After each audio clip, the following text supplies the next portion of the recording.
do capacete. O uso do capacete é obrigatório e salva vidas.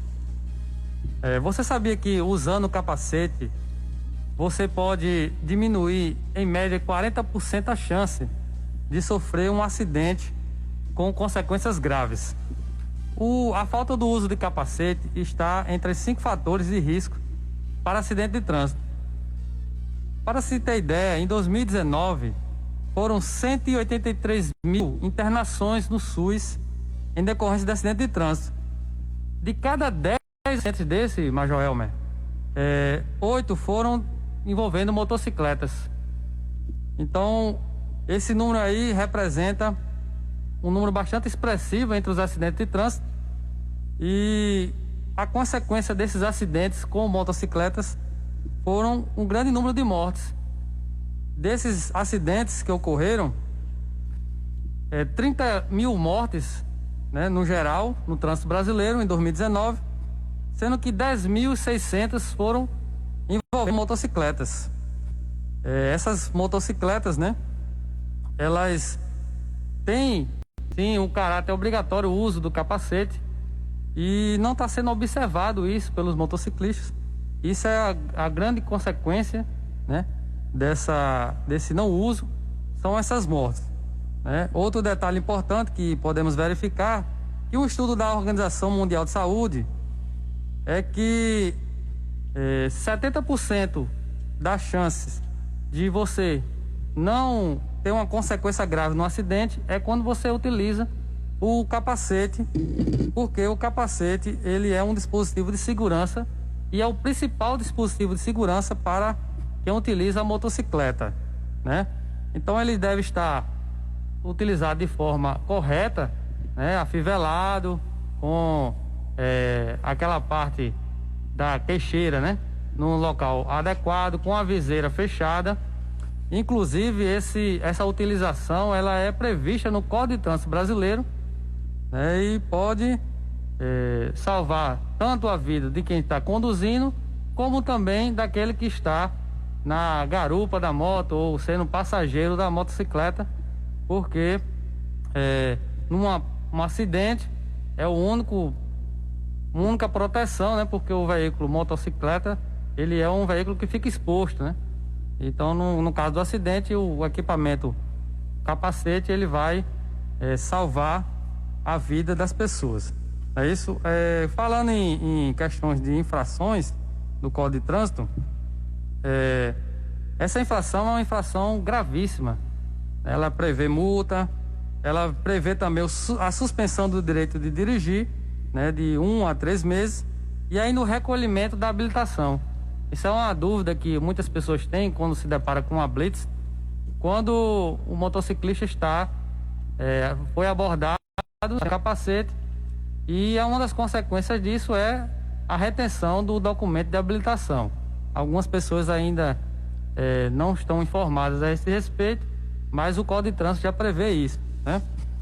Aí eu vou deixar aqui uma reflexão, né, para a gente finalizar essa parte. Então, dessas possíveis punições que os motociclistas podem sofrer em razão desse descumprimento da lei, a gente deixa esse questionamento, né? Vale a pena você abrir mão do capacete, né? Vale a pena abrir mão do capacete só por conta da punição? Não. É por conta também de salvar a sua vida e resguardar a vida do outro em que está com você e obedecer também às leis, não é isso? Muito bem. E hoje teremos como entrevistado o coordenador de gerenciamento de crises da Polícia Militar da Paraíba, o Coronel Roberto Costas. E vocês, ouvintes, podem enviar suas perguntas e comentários pelo perfil Instagram PMPB Oficial. Sua participação é muito importante para a gente e a nossa produção está atenta, anotando as perguntas, que ao final da nossa entrevista com o Coronel Roberto, iremos ler algumas perguntas vindas dos nossos ouvintes. Entrevista. E para você que sintonizou agora na 105,5 Rádio Tabajara, nós estamos para a participativa. E hoje teremos como entrevistado o coordenador de gerenciamento de crise da Polícia Militar, Coronel Roberto Costa, que é o entrevistado de hoje e já está aqui conosco. Coronel, é uma grande honra tê-los aqui no nosso programa. O senhor que tem uma bagagem muito extensa na sua área de atuação.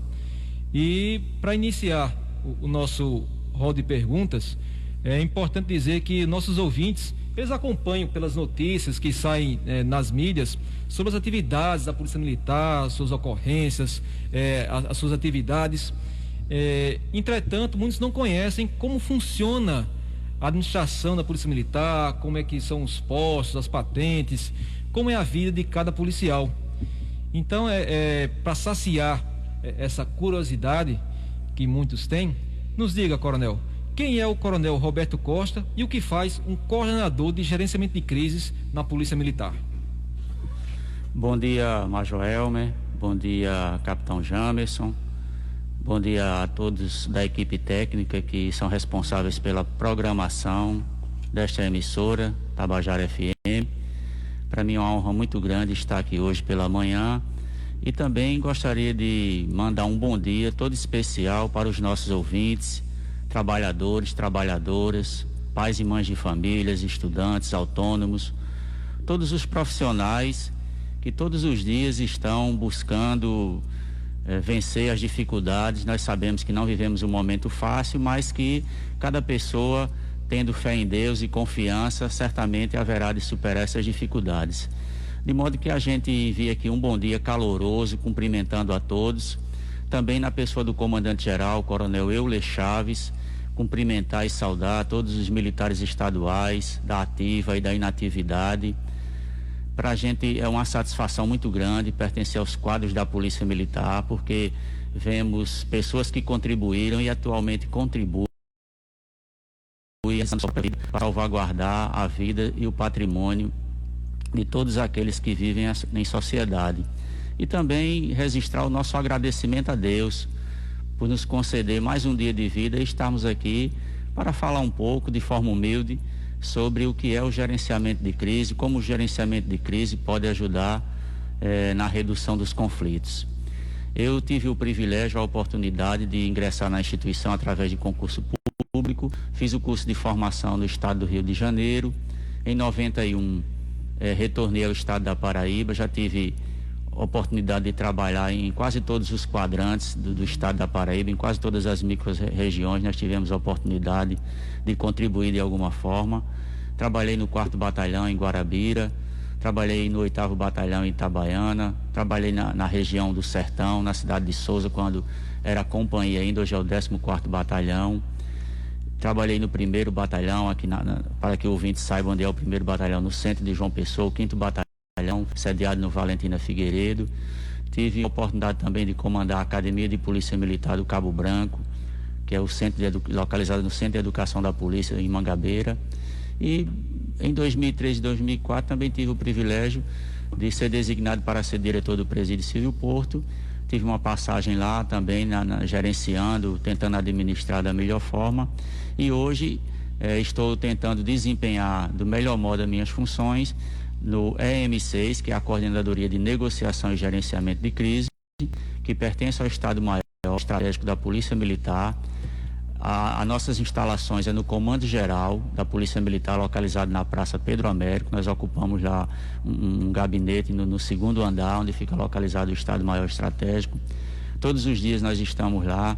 Se algum ouvinte quiser tirar uma dúvida, algum esclarecimento, pode comparecer em horário de 7h30 até às 13 horas.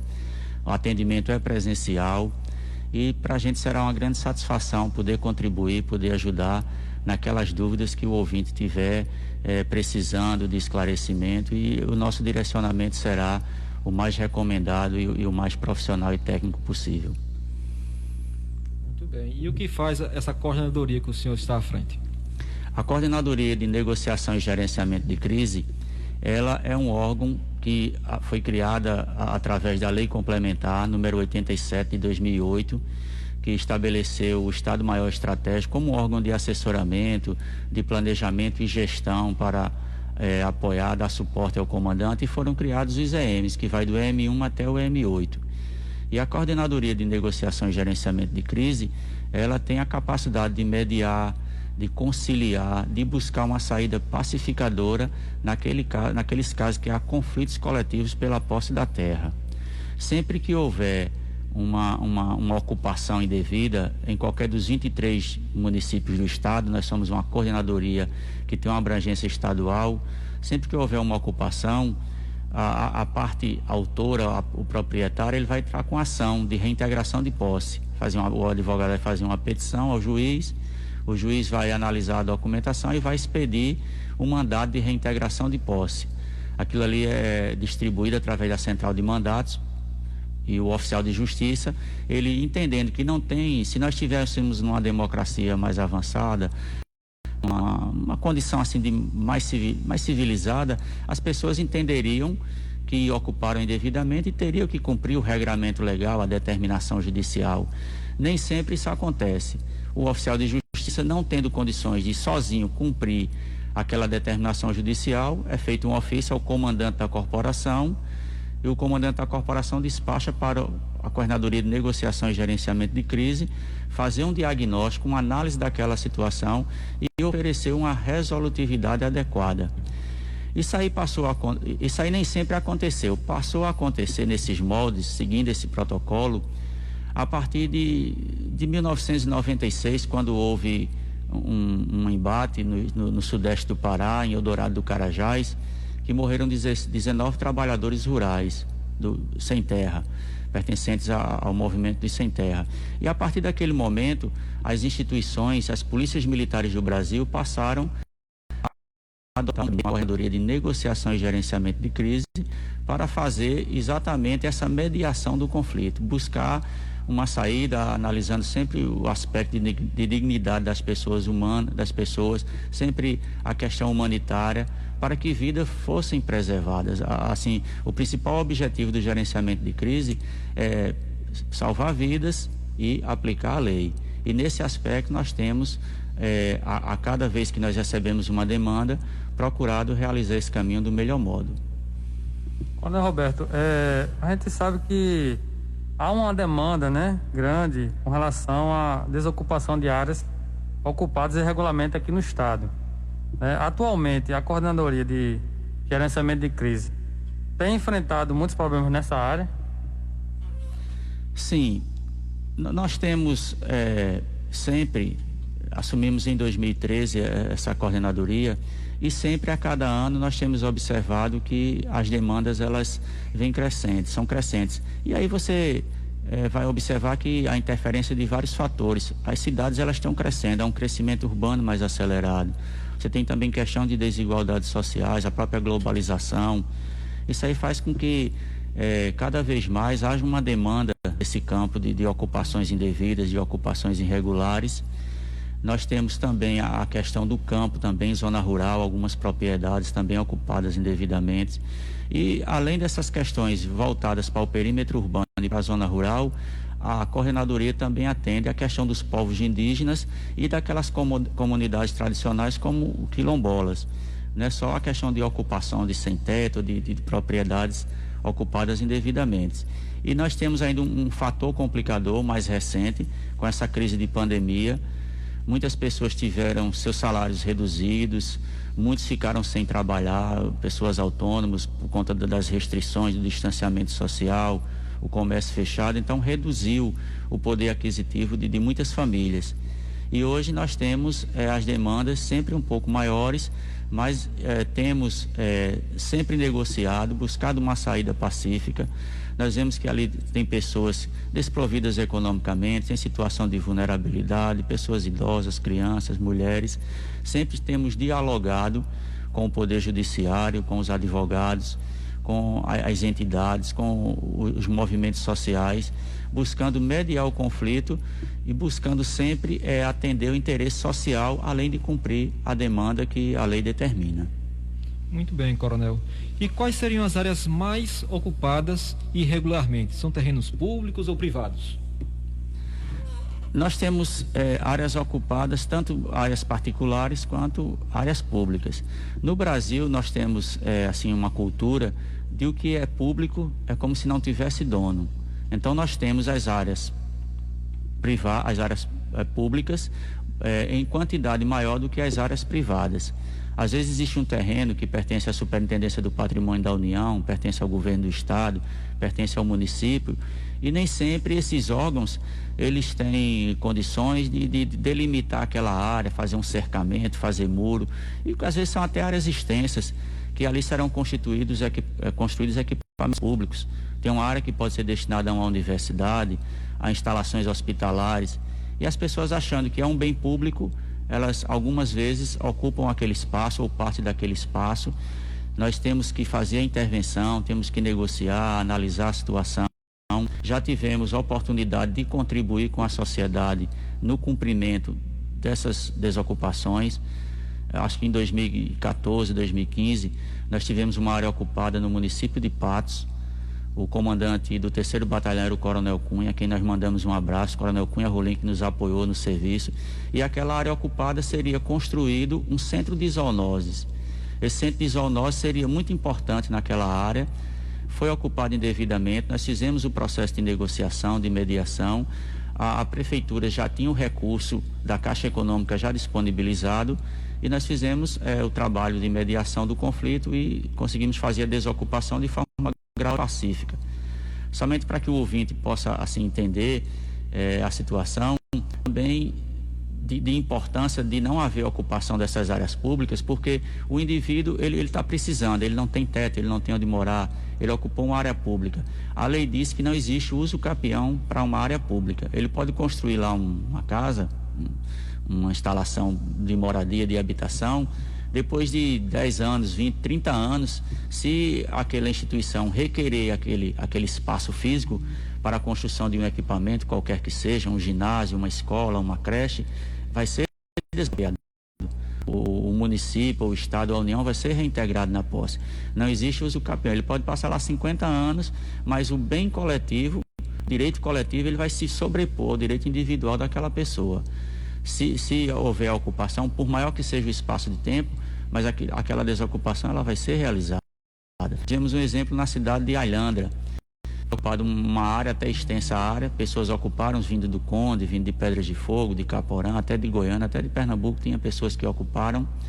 Nós fizemos a gestão do gerenciamento de crise. O prefeito já tinha, através do Ministério da Cidade, o recurso para construir uma creche, porque ele identificou, através da sua Secretaria de Ação Social, que muitas mães queriam trabalhar, queriam contribuir com o orçamento da família e não tinham de deixar os filhos.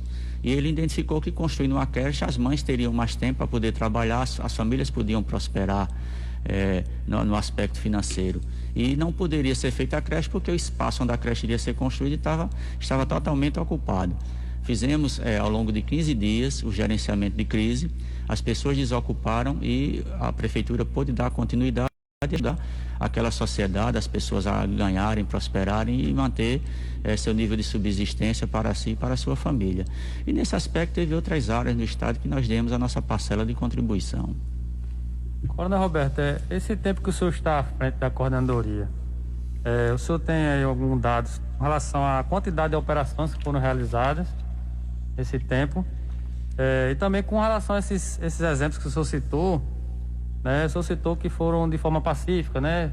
A coordenação interviu e foram resolvidos de forma pacífica. Se dentre esses eventos que o senhor, à frente dessa coordenadoria, participou, se houve algum conflito, né? E se pode destacar mais algum exemplo aí que houve o conflito, mas no final houve uma solutividade dessa questão. Ok, muito boa pergunta, Jamerson.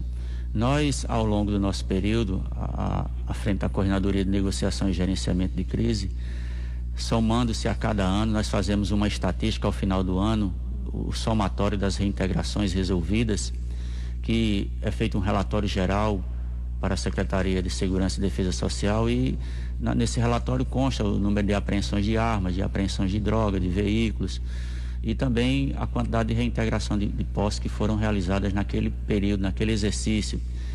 E somando-se a cada ano, desde 2013, nós já tivemos cerca de 230 reintegrações de posse, 230 missões de reintegrações de posse resolvidas com êxito. É importante também que o nosso ouvinte entenda que o êxito ele não está relacionado à desocupação propriamente dita. Quando a gente fala em êxito é porque houve uma resolutividade adequada. Nós já estivemos em ocupações que foram resolvidas em área rural através de créditos fundiários. O INCRA fez a intervenção, muito embora não fosse parte naquela ação, porque de um lado teria uma usina de cana-de-açúcar e do outro lado eram os ocupantes. Mas o INCRA fez a intervenção e, através da regularização fundiária, parte daquela propriedade foi desapropriada para as pessoas plantarem feijão, plantarem milho, plantarem macaxeira e poderem sobreviver. Já estivemos em outras reintegrações que com recurso, e aquele recurso ele foi acatado pelo Poder Judiciário, porque a parte autora ela não tinha não estava tão fundado a petição dela, então não tinha tanto fundamento legal, jurídico. Nem sempre a retirada, a desocupação é a saída mais adequada. Às vezes nós comparecemos a uma situação de ocupação e fazemos uma análise, nós buscamos também os princípios de justiça. E ao longo desse período, nós enfrentamos alguns desafios, tivemos reintegrações de posse, assim, com o envolvimento de muitas famílias, somente para nós termos uma ideia, uma reintegração de posse que foi realizada em Campina Grande, acredito que em 2015, 2016, foi ocupado lá um condomínio que era organizado, construído pela SEAP, com verba da Caixa Econômica Federal através do Ministério das Cidades. Eram 416 unidades habitacionais construídas em primeiro andar, era sempre o térreo, o primeiro andar, num local chamado Colinas do Sol, que é próximo ao Detran, próximo às Malvinas, lá em Campina Grande. Ora, você tinha 416 unidades, quase todas ocupadas. Então você tinha que desocupar e retirar mais ou menos umas 400 pessoas. A extensão da área, só para você ter uma ideia, a gente percorria as ruas com um carro de som, convidando as pessoas para se localizarem no centro daquele espaço físico onde estavam instaladas as unidades, para a gente fazer uma reunião. Tem ocasiões que a gente vai, a gente chama as pessoas normalmente, andando, o espaço é menor. Lá nós tínhamos que utilizar um carro de som para convidar as pessoas para se reunirem e a gente poder direcionar o nosso gerenciamento no sentido de resolver de forma pacífica. E fomos prosseguindo nas negociações. Tivemos um apoio assim muito grande do CPR1, que na época era o Coronel Sobreira, que esteve inclusive participando das negociações conosco, foi muito ativo, uma postura assim que realmente nos ajudou dentro do nível de dedicação e responsabilidade a resolver. O apoio também do comandante-geral, do Coronel Euler, condicionalmente nos apoiou e conseguimos resolver aquela situação. Foi feito até um cadastro de pessoas que realmente não tinham para onde ir, e a SEAP abriu uma janela de esperança para que no futuro aquelas pessoas pudessem ser contempladas. Foi feito um trabalho de mediação que não gerou, vamos dizer assim, grandes prejuízos, grandes consequências, porque nós analisamos também, após o trabalho que é realizado, as consequências que serão feitas. Muitas vezes as pessoas saem insatisfeitas, fazem protesto numa rodovia, colocam fogo em pneus, chamam a atenção da imprensa, das autoridades, prejudicam o ir e vir das pessoas conforme garante a Constituição. Nós também analisamos essa questão. E lá nessa situação específica lá do Colinas do Sol, em Campina Grande, as pessoas que estavam lá, 400 pessoas no mínimo, quando elas saíram daquele local, elas tiveram que ir para algum lugar. Então voltaram para o bairro do Araxá, foram para as Malvinas, foram para o Pedregal, Cachoeira, José Pinheiro, e alguma dessas famílias tinha um ou outro indivíduo que não estava muito bem posicionado na sociedade e às vezes cometia alguns delitos. E eles perguntaram, como é que foi que a polícia tratou? Perguntou a mãe, perguntou o pai, perguntou a esposa. Disse, não, a polícia tratou de forma educada. Tinha lá alguns policiais que nos trataram bem dentro do aspecto de respeito e dignidade. Não tiraram a gente de uma forma truculenta ou arbitrária. E aqueles indivíduos disseram, olha, se vocês tivessem sido maltratados pela polícia, a polícia tivesse sido violenta, a gente ia colocar dinamite e ia implodir alguma daquelas unidades. Como elas eram o primeiro andar, se eles botassem dinamite embaixo, iria desmoronar e você teria 2 unidades a menos, que depois teria que ser reconstruída, geraria mais gasto de recurso. E nós, dentro desse contexto, nós analisamos não só o momento presente, mas também as consequências posteriores à reintegração de posse. E tivemos também um grande desafio em 2018, quando houve a greve dos caminhoneiros. Eles ocuparam aqui na Paraíba a BR-101 Sul, mais ou menos na altura da Gauchinha, a BR-230, ali entre Bahia e Santa Rita. A Polícia Rodoviária Federal recebeu a determinação judicial da Vara Federal para fazer a desocupação. E como eles tiveram assim, uma certa dificuldade, até mesmo pelo efetivo deles, mas reduzido, solicitaram o nosso apoio. Nós passamos muitos dias negociando no sol e na chuva, porque era no meio do como se proteger. E começou, com o passar do tempo, a haver problemas para a sociedade, desabastecimento nos supermercados, filas para fazer o abastecimento dos veículos, nos postos de combustível, porque começou a faltar combustível, todos os veículos parados nas rodovias. O gás de cozinha também sofreu uma redução e fizemos o trabalho de mediação, fomos gerenciando a situação, só que nós tínhamos uma dificuldade. Às vezes nós reuníamos 80, 100 caminhoneiros, conversávamos com eles até tinham assim a sensibilidade de tentar liberar os caminhões para abastecer a sociedade. No entanto, eles obedeciam a ordem de um comando nacional. Havia um comando de greve nacional que dizia a diretriz para todo o país, e esse comando de greve não estava aqui, às vezes estava em Brasília, às vezes estava em São Paulo. Então, assim, nós sentimos uma certa dificuldade, mas foi um aprendizado, foi um desafio que foi vencido, e se houver situações futuras, nós estaremos aí buscando a capacitação, o equilíbrio e a vontade de realizar do mesmo modo que fizemos anteriormente. Coronel Roberto, conversar com o senhor é sempre uma aula, um show de conhecimento. Infelizmente, nosso tempo está esgotando, mas manifestar aqui nossos agradecimentos por o senhor ter atendido nosso convite e passar um pouco, tanto para a gente aqui como para os nossos ouvintes, da sua experiência ao longo de toda a sua carreira na Polícia Militar, e mostrar que, mesmo assim, com dificuldades que o senhor encontra, mas sempre com trabalho, com estudo, tem feito um enorme serviço para a Paraíba como um todo. Então, com nosso agradecimento da produção do programa, e o senhor fica à vontade de fazer as considerações finais. Eu gostaria de agradecer pelo convite. Para mim, um grande privilégio, uma grande honra estar hoje aqui pela manhã, falando para todos os ouvintes, tentando ajudar a sociedade e dizer que a missão Polícia Militares e aos nossos ouvintes, ela é um patrimônio do povo paraibano. Confie sempre na polícia. A polícia, todo policial, quando sai de casa, ele sai com um objetivo na mente de servir. Secularmente, a polícia ela tem esse sentimento de servir e proteger. Os policiais, eles saem para servir, saem para proteger, para exercer a vigilância, para mediar conflitos, saem para buscar o equilíbrio, a harmonia, a paz social, transmitir ao cidadão, cidadã, a sensação de segurança. Dizer que nós estamos num momento difícil, mas esse momento a tendência é passar. A nossa polícia, ela é uma polícia destacada em relação ao trabalho que ela vem prestando. A polícia está presente, é o único segmento que está presente em todos os recantos, em todos os quadrantes do nosso estado. Que você, cidadão, colabore com a polícia, seja um parceiro estratégico da instituição. A polícia tem desenvolvido um trabalho ao longo de muitos anos, um trabalho que sempre está à frente, um trabalho que a polícia é protagonista, tentando vencer as dificuldades. Nós temos um comandante que tem um olhar de investir nas pessoas, tanto internamente, capacitando, treinando, especializando o homem, aquele policial masculino, policial feminino que está no cumprimento do dever, e que você possa confiar e ajudar a polícia nos esforços de resolver as questões voltadas para a violência e criminalidade. Fica o nosso agradecimento, que Deus possa abençoar todos nós e que possamos continuar firme, buscando exercer o nosso papel de servir e proteger cada vez mais.